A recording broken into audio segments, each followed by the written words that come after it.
Olá,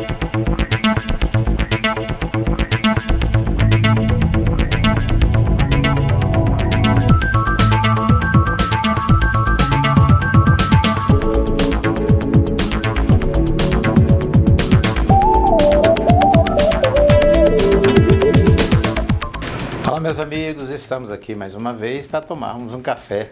O Café com o Professor Alcides. E hoje esse ilustre amigo, né, ex-ministro Ricardo Salles, que representa a bancada paulista do PL.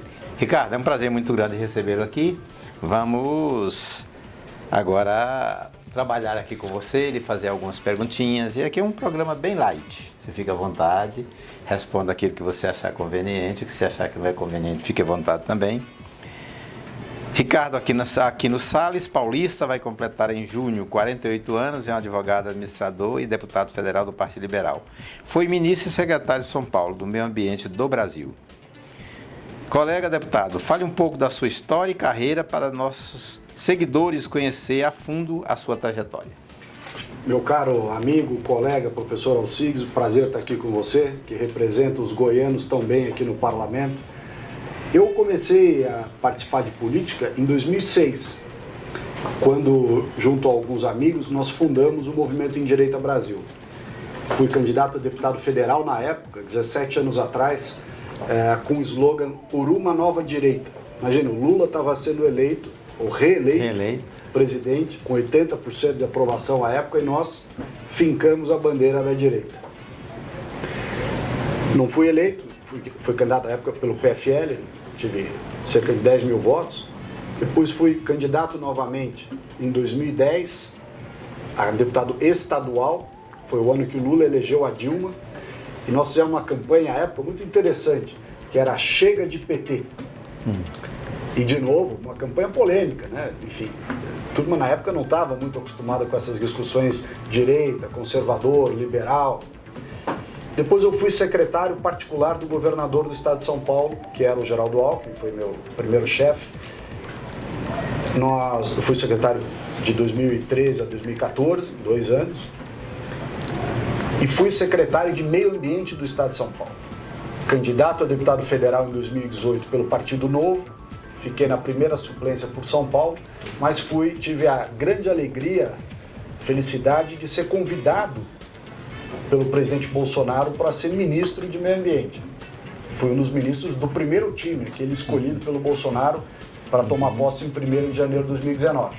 Fiquei como ministro dele até 2021 e 2022, ano passado, ao mesmo tempo que você, me candidatei a deputado federal por São Paulo, tive 640 mil votos, fui o 5º mais votado do Brasil, muito em virtude do apoio que tive e continuo tendo, felizmente, do nosso presidente Bolsonaro. Coisa boa. A sua trajetória marcada pelo meio ambiente, o que te levou a defender a causa? Eu fui secretário de Meio Ambiente, eu sou advogado de formação, me formei no Mackenzie, em São Paulo, estudei em Coimbra, em Portugal, e na área do direito empresarial, um dos assuntos que eu acabei tendo que enfrentar na minha vida profissional foram os desafios da área do direito ambiental. Então aquilo me habilitou a poder ser, em 2016, secretário de Meio Ambiente do Estado de São Paulo. Certo. E aí começou o meu envolvimento com a área ambiental. Eu encontrei na área ambiental um local onde poderia haver, e eu defendo isso muito, a convergência do desenvolvimento econômico sustentável com a defesa do meio ambiente. No pressuposto, e muito respaldado pela frase do nosso ex-ministro Paulo Guedes, quando ele foi a Davos em 2019, Paulo Guedes disse uma frase interessante, que a pobreza e a miséria são os maiores inimigos do meio ambiente. E de fato é verdade. Se nós não criarmos caminhos para que haja desenvolvimento econômico, respeitando o meio ambiente, mas haja desenvolvimento econômico, a sociedade continua pobre, continua miserável, com várias dificuldades, principalmente no norte do Brasil, e consequentemente há um desrespeito ambiental. E nós colocamos no Ministério do Meio Ambiente a agenda ambiental urbana, que é o assunto mais importante do ponto de vista ambiental no Brasil. Saneamento, ou a falta de saneamento, certo. Um país que tem 100 milhões de pessoas sem coleta e tratamento de esgoto, 35 milhões sem sequer água potável, este é o maior problema ambiental brasileiro. A falta de saneamento e a má gestão do lixo, que compõem a agenda ambiental urbana. E para a nossa infelicidade, nós estamos agora aqui no parlamento, o governo Lula está jogando fora os avanços do marco legal do saneamento, que foi feito no governo Bolsonaro, com esse decreto que desmonta o marco legal do saneamento. Muito triste isso. No mês passado, você protocolou o requerimento que pede a instalação da CPI das invasões de terra. Sabemos que a maioria dessas invasões são orquestradas por movimentos sociais. Como o senhor vê esse aumento vertiginoso de casos de invasão de terras produtivas e qual será a atuação da CPI caso seja instalada? Meu caro professor, é sempre importante a gente dar o nome às coisas como elas são de verdade. As invasões de terra são crime.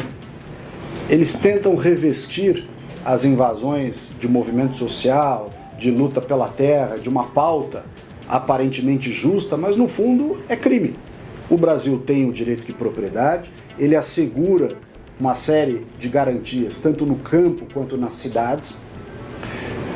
E invadir propriedade, destruir patrimônio público e privado, depredar, destruir gado, trator, enfim, até pesquisa, muitas vezes a gente vê sendo destruídas por movimentos que se dizem sociais, mas são na prática criminosos, eles têm que ser enquadrados na norma penal. Perfeito. No governo do presidente Bolsonaro, caiu muito as invasões, porque o governo tirou o financiamento que ia por via transversa para esse pessoal e também colocou a segurança pública, a Força Nacional, sempre defendendo a propriedade. No governo Lula, agora, retomam as invasões, quer seja porque retomaram também o fluxo de recursos financeiros por via indireta para os movimentos de invasão de terra e também esse sentimento de impunidade, que não querem responsabilizar os que estão fazendo isso. E a CPI vai desnudar tudo isso, vai deixar isso às claras. Isso é muito importante, né? Já que nós estamos falando de CPI, vamos falar da CPMI do dia 8? Como é que você vê isso? Ela é de fundamental importância.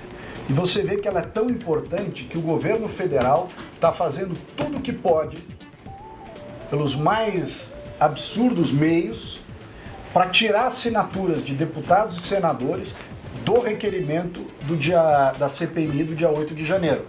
E não é à toa que o Rodrigo Pacheco, presidente do Senado, está postergando a convocação de sessão conjunta do Congresso, justamente para, com isso, dar mais tempo do governo, para o governo tentar tirar as assinaturas.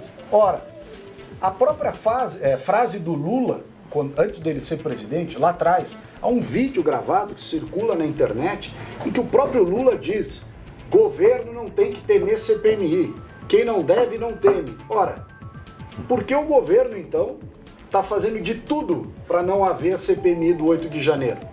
Ele deve temer alguma coisa. Tá certo, você. Bom, você já falou um pouquinho, mas eu gostaria que você aprofundasse mais, falar sobre o movimento que você criou, o MEB, Movimento Endireita Brasil, em 2006. Explica para nós mais ou menos como é que foi esse movimento, de forma mais ampla aí, para que a gente possa... O MEB surgiu da ideia de que, primeiro, em todos os países do mundo desenvolvido, existe esquerda e direita. Existem liberais e intervencionistas. Existem conservadores e progressistas. O Brasil era, naquela época, 2006, um dos países em que não se podia falar nem a palavra direita, nem a palavra liberal e nem a palavra conservador. Não havia uma representação na sociedade que desse espaço para essa visão de mundo. Certo. Lembrando que o presidente Bolsonaro só foi ser eleito em 2018. 12 anos depois da criação do Endireita Brasil. Nós estamos hoje 17 anos depois do Endireita Brasil. Então, o Endireita Brasil, em 2006, quando nós o criamos, era uma coisa muito inovadora. Era uma entidade, continua sendo, evidentemente, uma entidade que proporcionou um local para que conservadores, liberais, turma da direita pudesse participar reconhecendo, afirmando, tendo tranquilidade para se autoafirmar nesta linha ideológica, que até então não tinha nenhuma entidade que fizesse isso. O Vem Pra Rua, o MBL, o Acorda, o Nas Ruas, tudo isso foi constituído muito depois do Endireita Brasil. O Endireita Brasil serviu de plataforma para que nós aglutinássemos justamente essas pessoas que têm essa visão e que precisavam ter um espectro, precisavam ter um espaço de representação política na vida pública brasileira. Então, o Endireita Brasil representa a célula da direita. É, uma das sementes aí do trabalho, exatamente. Tá certo. Um assunto extremamente polêmico essa semana, há 2 semanas atrás começaram. O ataque às escolas. Qual a sua opinião sobre essa questão de violência nas escolas?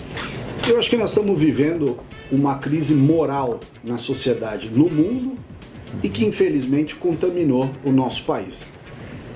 A redução da importância dada nas escolas, nos ambientes associativos, à questão familiar, aos princípios morais, aos ensinamentos religiosos, ou seja, há uma relativização de muitas posturas, muitas ideias, muitos conceitos, principalmente de amor ao próximo, conceitos cristãos e tudo, e que isso vai contaminando a sociedade.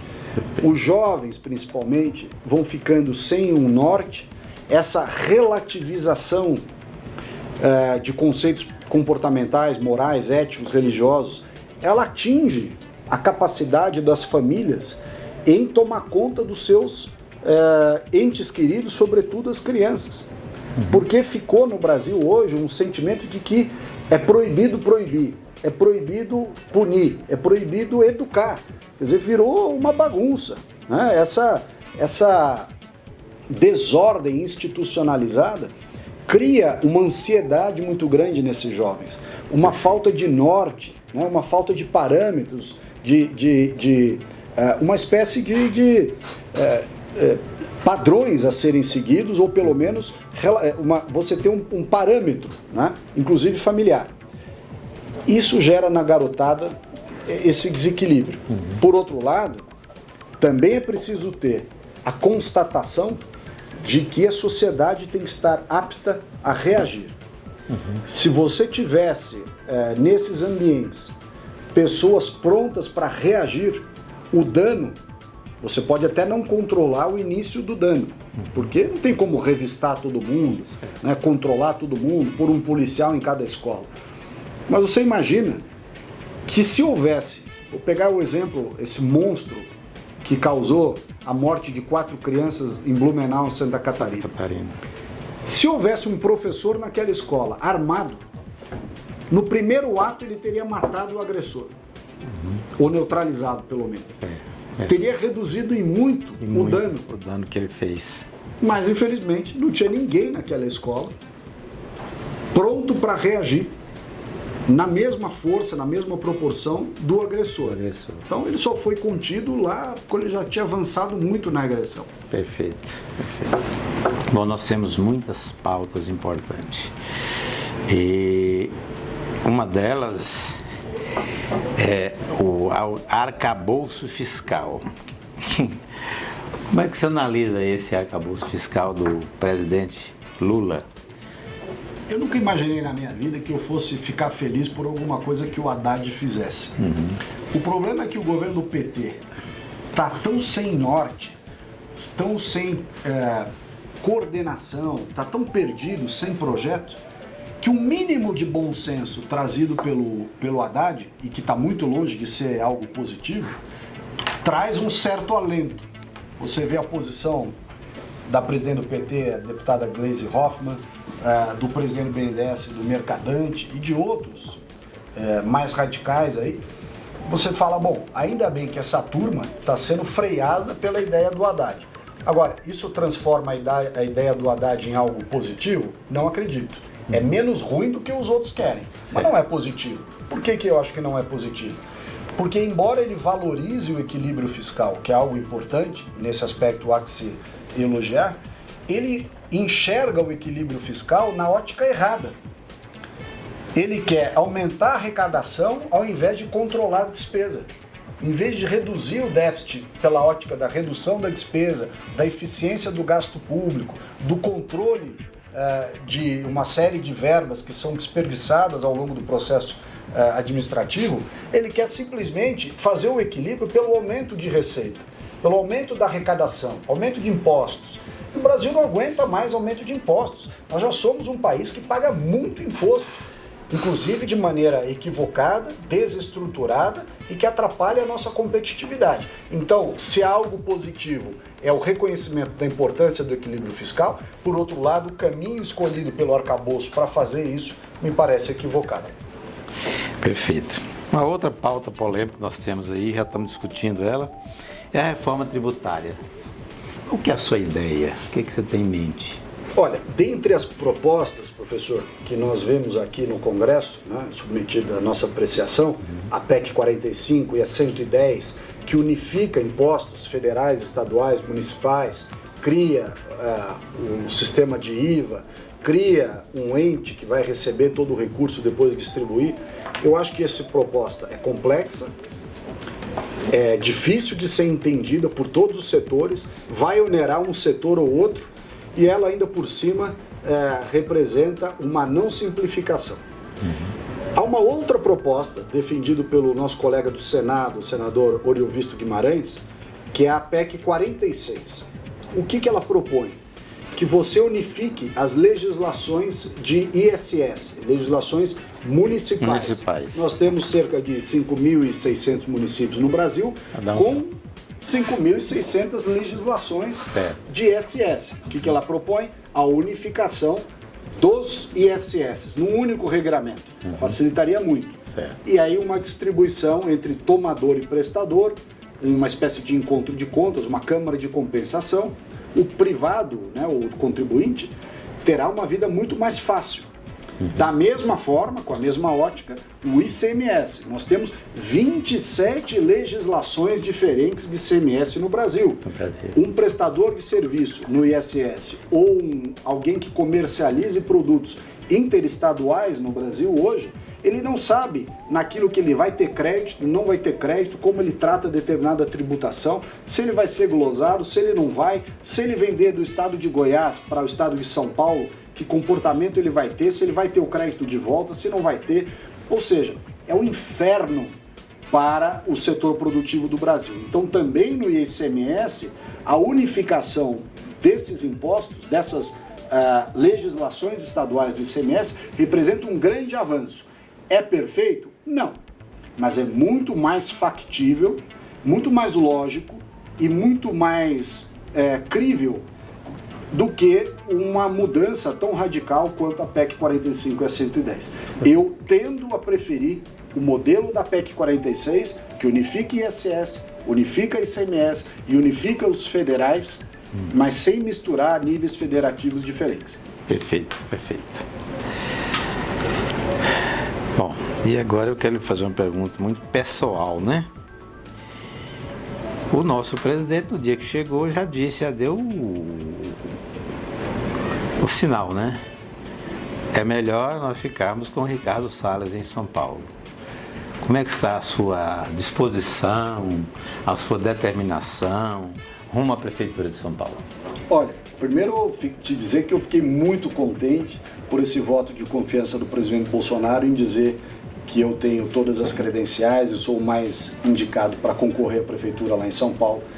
Fico muito contente, eu trabalhei com o Bolsonaro, sou bolsonarista, me elegi ao lado dele, pretendo estar sempre ao lado dele.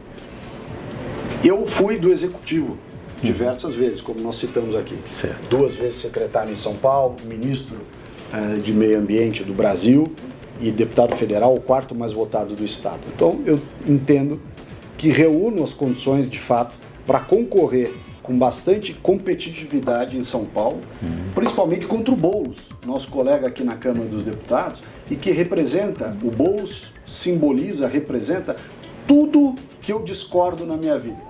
Se tudo que ele acredita, eu sou contra. E tudo que eu acredito, tenho certeza que ele é contra.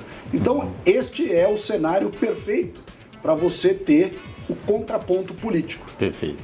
E eu, hoje, entendo que o nosso partido, o Partido Liberal, ele tem tamanho, representatividade, importância tão grande, de tamanha magnitude, que ele precisa ter um candidato próprio. Nós não podemos ir a reboque de um candidato de um outro grupo, que não represente as nossas visões, que não represente os nossos valores. Certo. Nós temos o maior tempo de televisão, o maior fundo partidário, a maior bancada da Câmara dos Deputados, um número grande de senadores, governadores, enfim, nós somos o partido que saiu vitorioso nessas eleições de 2022. Em que pese o presidente Bolsonaro não tenha sido reeleito, como partido, o PL foi o partido vencedor das eleições. Então nós temos que ter candidatura própria e eu me coloco como candidato do PL para as eleições de 2024. É isso aí, deputado. Muito obrigado pela essa meia hora de bate-papo aqui. Agora eu deixo você à vontade para fazer as suas considerações finais. Olha, um prazer, meu querido professor Alcides, ter sido convidado aqui para participar no seu programa. Dizer que eu tenho uma relação afetiva muito grande com o seu estado de Goiás. Tenho episódios interessantíssimos aí de viagem pelo estado que numa próxima oportunidade eu vou lhe contar. E conte sempre comigo, o estado de Goiás, o Brasil e o nosso time aqui na Câmara, que muito engrandecido pela sua participação como parlamentar, pelas suas posições, pelas suas ideias, pelo seu conhecimento. Muito obrigado. Obrigado, deputado Ricardo Salles. Gente, encerramos por aqui esse bate-papo de hoje e voltamos aí no próximo programa Café com o professor Alcides. E o nosso próximo entrevistado vai ser o Valdemiro de Deus, um artista plástico conhecidíssimo no Brasil inteiro e fora do Brasil, que nós estaremos entrevistando no nosso próximo Café com o professor Alcides. Um abraço.